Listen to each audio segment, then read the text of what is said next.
don't believe it. He's written it down. Well, that's the jingle that signals it's time for more extracts from Karl's diary, and we'll lunge straight into it. Wandered down Carnaby Street. There was a happy homeless fella. I gave him £1.50. I thought of a tongue twister after giving him the money. It goes, if you can't treat a cheerful tramp, what sort of tramp can you treat? It's good, that. All right. Say it fast. If you can't treat a cheerful tramp, what sort of tramp can you treat? Yeah, good, isn't it? Good, that, yeah. You've got too much time on your hands, Karl. Learned some famous quotes to see if they are as good as my sayings. Number 1, treat every day as if it's your last. Very famous saying. Now, is that something you do, Karl? But you know, my problem with that one is that if it was your last, you wouldn't want to be doing much. That's the only problem I've got with that. I wouldn't want to, go to a fairground or whatever because you're going, oh, it's my last day, what am I going to do? And I think you'd spend so much time worrying about what you're going to do that you'd end up staying in.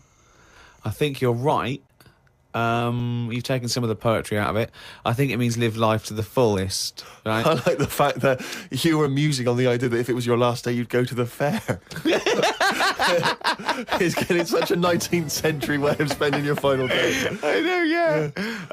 Well, the thing is, the other thing is that the only thing that people get depressed about in terms of sort of like, life and death is not the knowledge that they're gonna die, but more the knowledge that they know they're going to die when they're dying. If someone told you no one ever knows when they're going to die, no one ever gets an illness, no one ever gets hit by a truck, everyone passes away peacefully in their sleep, dreaming they're riding a big marshmallow, right?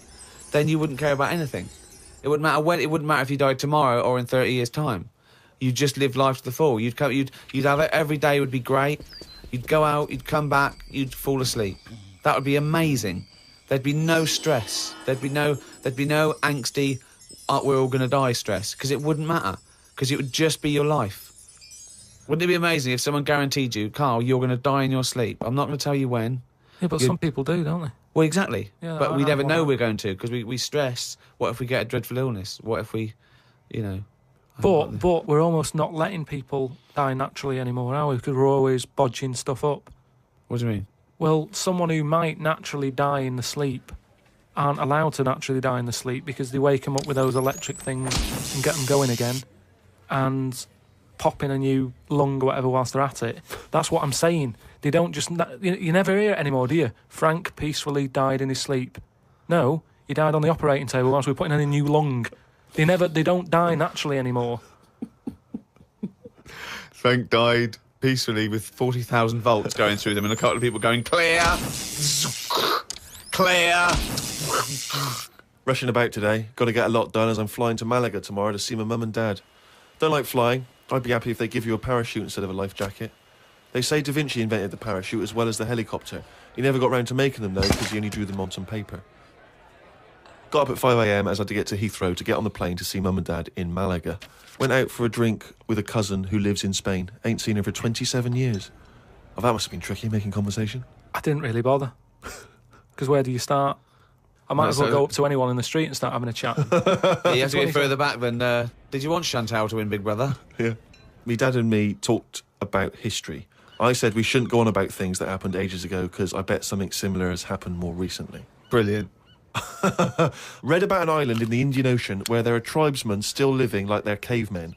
A helicopter tried to land and the tribesmen chucked spears at them. This is what I meant about not having to talk about things that happened ages ago. We have got new cavemen now, so why do we talk about the old ones? People could have lived before, but computers and all that blew up and books got burnt, so all they had left was what these tribesmen have got left. Ramblings And that's the ramblings madman. of a maniac. That's just a few hours before you go crazy with a gun in there. No, but what I mean there is, right, say if all this has happened before, something happens. Again, a lot of information from the Planet of the Apes. World ends, right? We come back again somehow. Yeah. It's the detail you leave out that makes you intriguing. Just like the watch that you can wear that tells you when you're going to die. How does it work? Pop it on your wrist.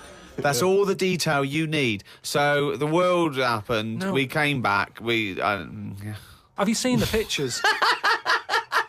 Forget it then if you don't get it. It's interesting that you had all those profound thoughts about this period in the past when they all lived, but you still found it appropriate to include at the end of that. It says that tribesmen wave their knobs about when they've had enough of having visitors.